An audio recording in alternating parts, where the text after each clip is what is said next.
Well, here's my mandatory video for the day. Or is it night? And which day do I consider it? That's an interesting thing. I technically 3:43 a.m. is morning of the day that comes after midnight ends. But practically speaking, I mean, come on, morning doesn't come until sun rises. So it's practically speaking, it's the next day, but it's late night. Anyway, point being, I decided to go on a late night cruise with this guy. I have been living in the countryside for like 3 years now with family, and I have not gotten to use it since I left Colorado in 2017, and I was just getting into it. I only got to use it for a time. I got decent at it. Surprisingly, it was very easy to learn. But just for not downhill longboarding like my buddy does. Just, things on bike trails and stuff. Anyway, I learned a couple of valuable lessons through this thing.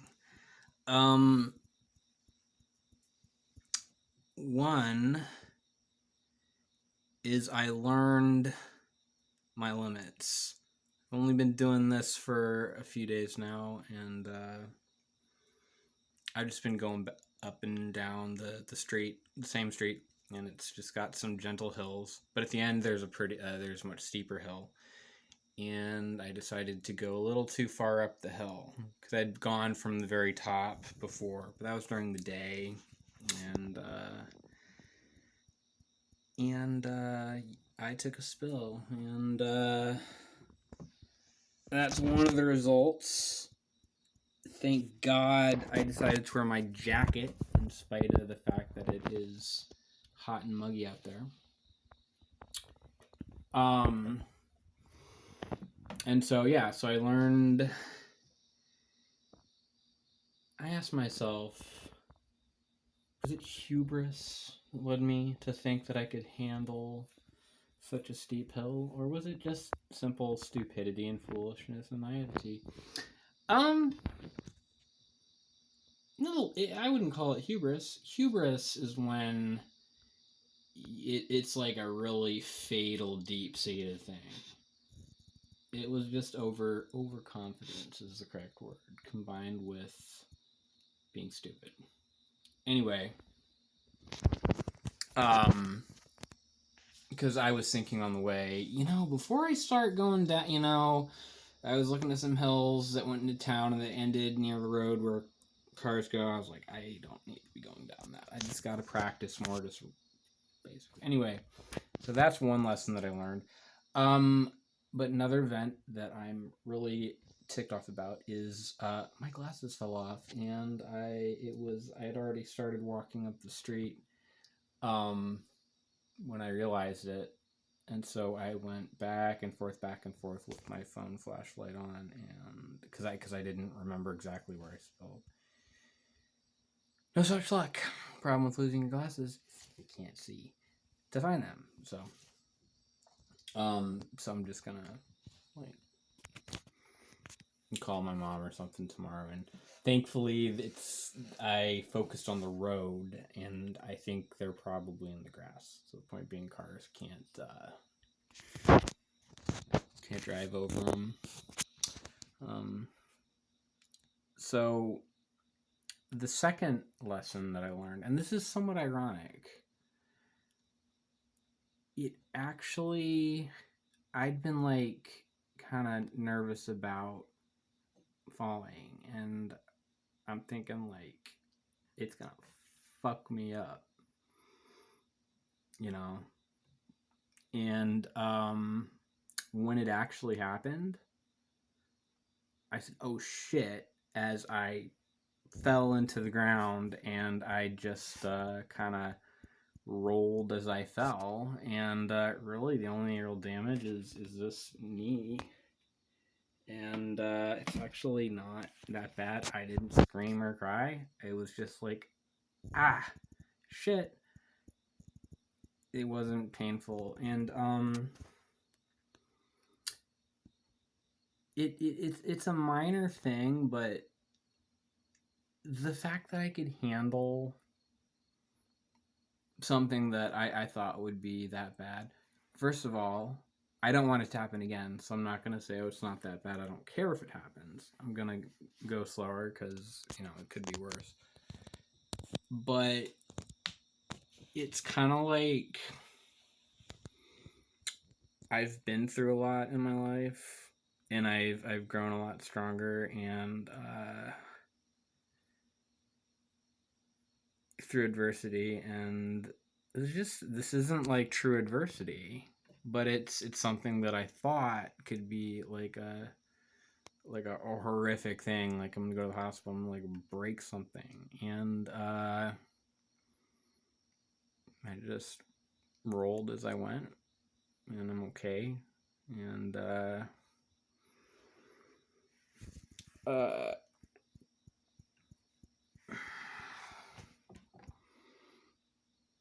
and right now it's just a strange thing, but it's like I feel like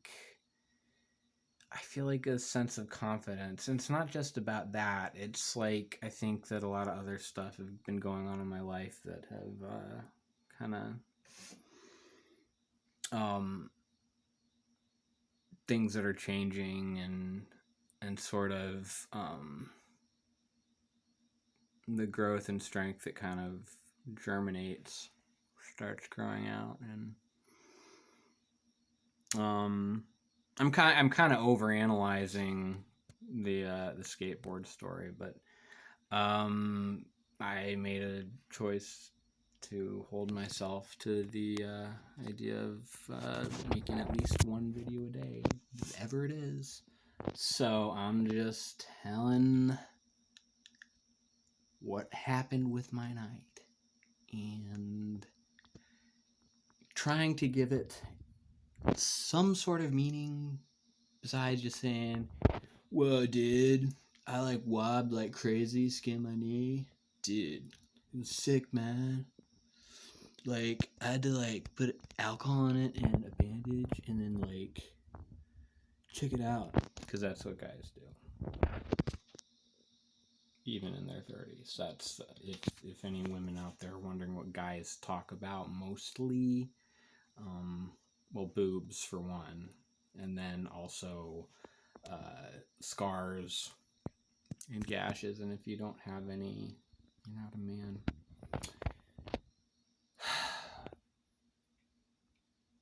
That's all I gotta say.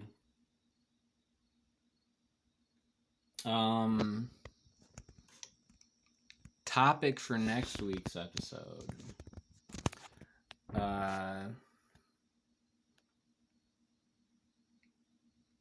Gotta get into AI and robotics, because I started a thing about that. Really fascinating. I have some very deeply held beliefs about the nature of consciousness, and the reason that, because people misunderstand how the brain works and how consciousness works, they make the mistake of thinking that AI can become conscious, and I have an argument for why that's not possible unless there's a completely different technology for creating a thinking mind. But computers aren't it. The brain is not a computer. The brain is something else entirely, and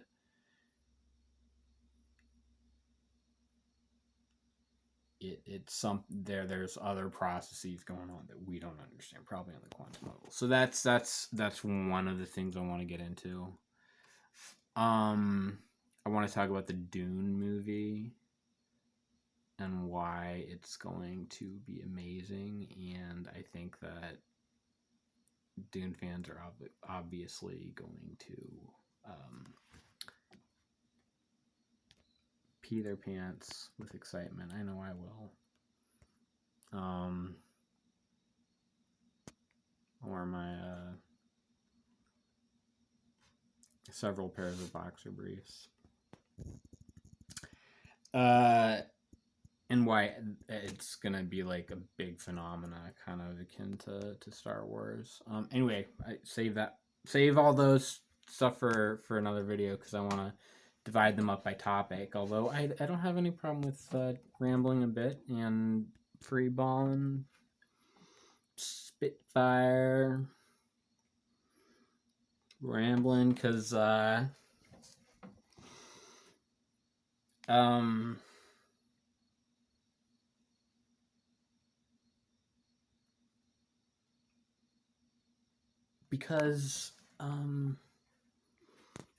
well, for one, I'm here to entertain as well as talk about ideas.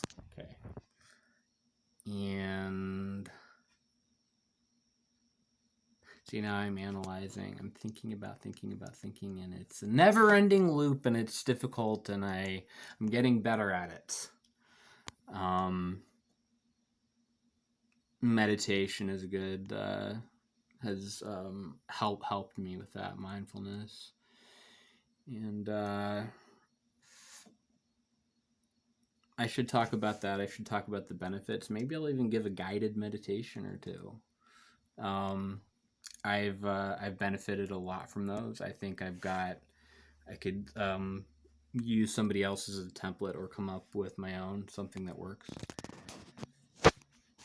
So,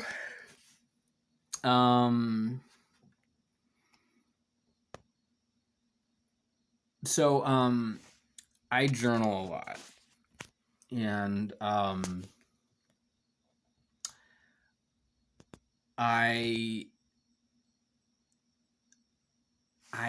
don't like rewatching my videos,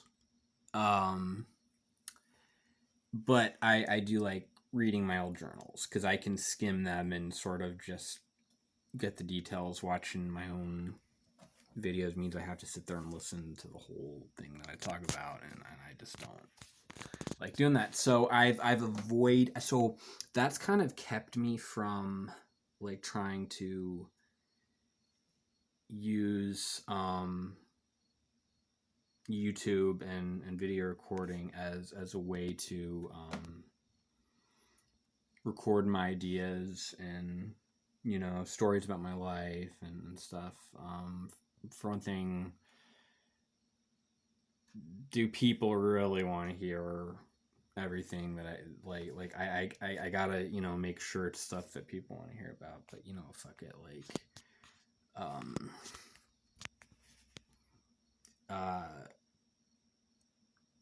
there are some people that are shitty at it, but, you know, I sat down, like, I find people's YouTube channels where they just talk for a very long time, and I find them fun to listen to and talk. And my friend Blake also has given me some courage to do that, because he says he enjoys listening to me talk. When I tell him I'm sorry for talking too long, he said, "No, man, I could listen to you all day." So, not bragging, just saying it gives me confidence to put myself out there. Somebody on YouTube comment, they asked me if I think of video as sort of a new, sort of more modern form of the written word. And I said, yeah. And the good thing about it is that it adds. You can do more with it. Now, obviously, there are advantages to books.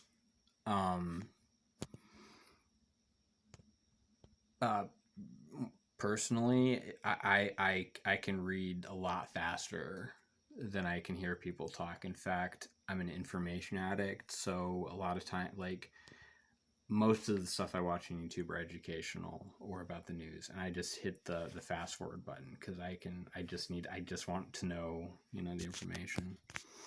So so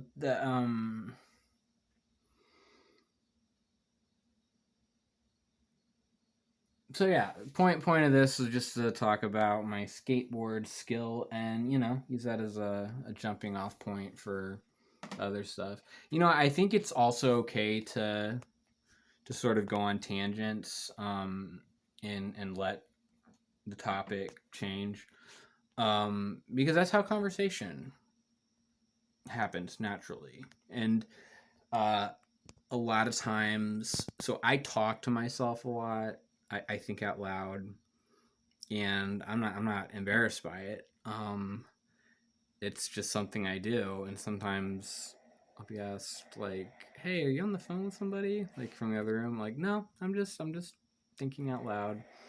And when I do that, I like to pretend like I'm talking to somebody. And when I'm talking about sort of like an intellectual idea or a philosophical or spiritual idea, um, I think to myself, how would I explain this if I were talking to somebody? Um, and I read this article by somebody who did writing workshops, and they found that a really great technique for teaching people how to write is, while you're writing, try to imagine what the other person reading it might be thinking. Try to get inside their heads while you're writing.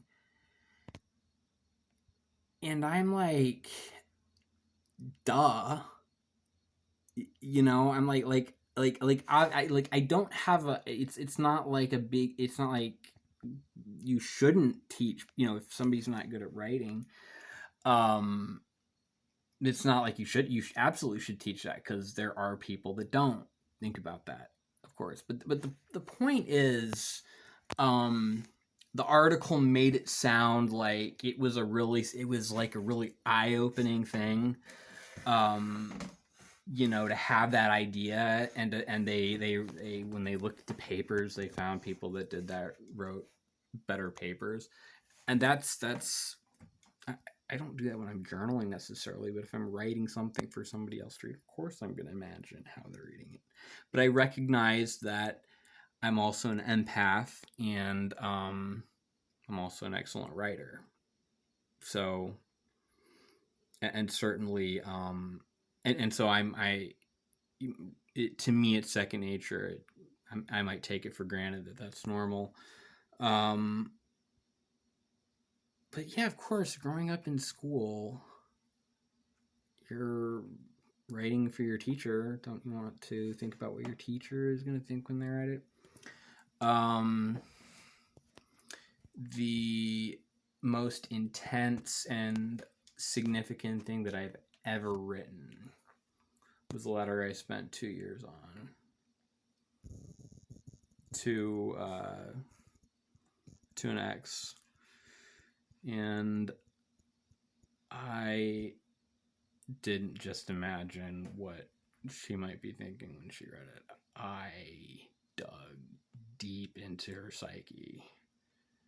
I mean, I went deep, and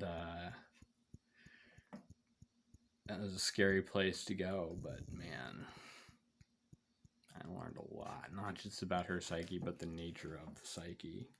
But I, you know, cracked the code, and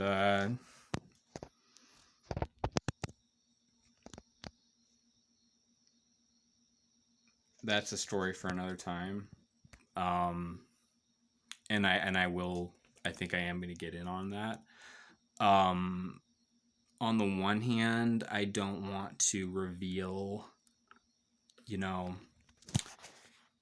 expose, people, and respect the fact that they don't need their guts spilled. Um, but I'm at the point now. But I've realized one thing is I've realized that there's a statute of limitations, if that's the right word, on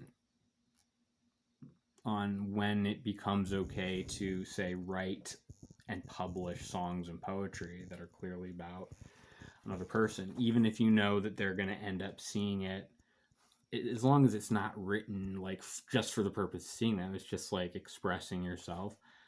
And in this case, this what happened, the story was so fucked up that i don't I don't think she deserves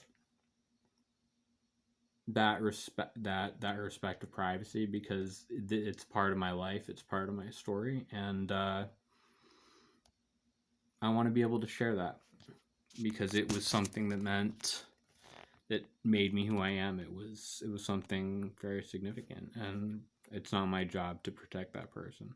And secondly, very few people out there, I'm not going to name her or anything, and she probably won't ever see it. But unless I post it on Facebook, but I'm not going to do that. Anyway, this has been 21 minutes long. I had the thought that I don't want to make videos more than like 10 minutes long, because people aren't going to sit there and watch the whole thing. I know that if I see a video that's 20 minutes long, I probably will turn off before it ends. But you know what?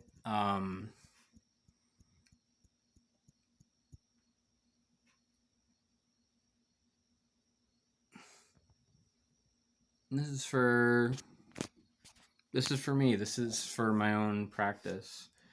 And hey, if anybody likes listening, they want to listen for 20 minutes, they can. If they want to turn it off, they can.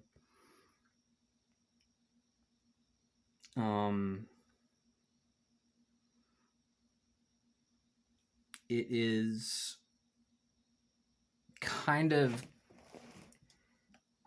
it. I journal a lot, and I talk to myself a lot about my issues. I think about them a lot, and I learn how to articulate them. And I feel like I'm very isolated socially and relationally, and I keep to myself a lot, and it's not good. And I don't have any friends really that live in the area. And you know, just the idea that somebody out there might, hear what I have to say and maybe think, hey, that guy is a guy I'd want to be my friend. And value what I have to say. I'm putting myself out there, and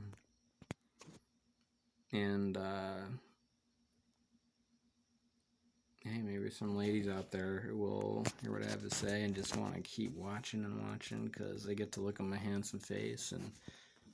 And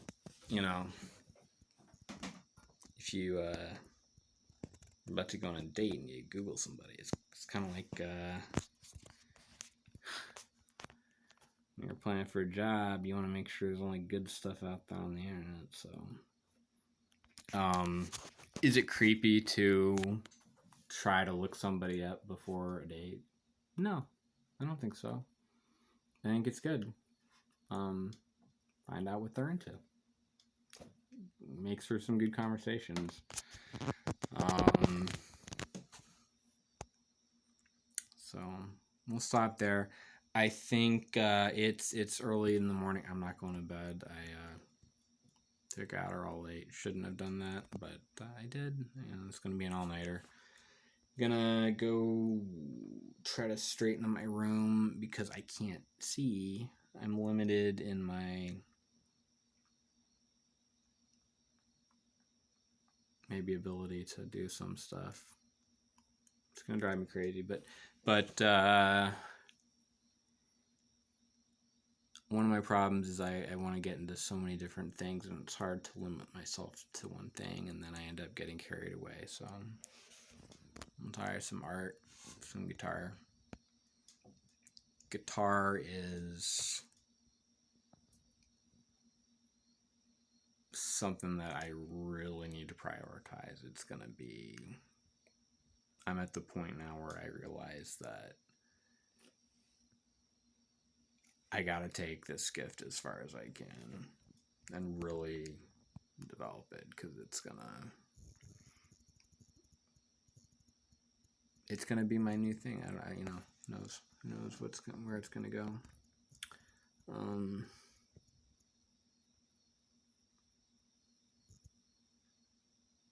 Just something that I can play for people. I'm not thinking about putting any albums out and making money. Just, it's like my art. I want to make a business out of my art, but I'd be doing art even if I didn't have that. So, I'm getting tired. Peace out.